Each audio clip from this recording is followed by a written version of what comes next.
Здравствуйте, меня зовут Балакиров Никита. Я считаю, что только знания приведут вас к успеху.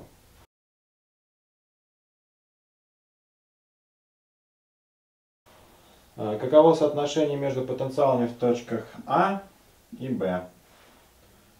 Естественно, поскольку тело металлическое, то в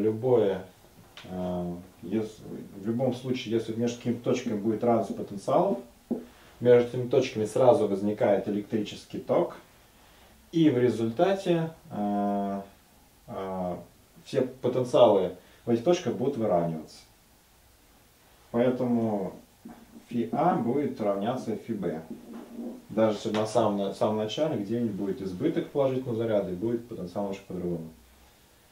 И неважно, какое у нас тело будет, полое или не полое, в любом случае потенциал в любой точке будет одинаков.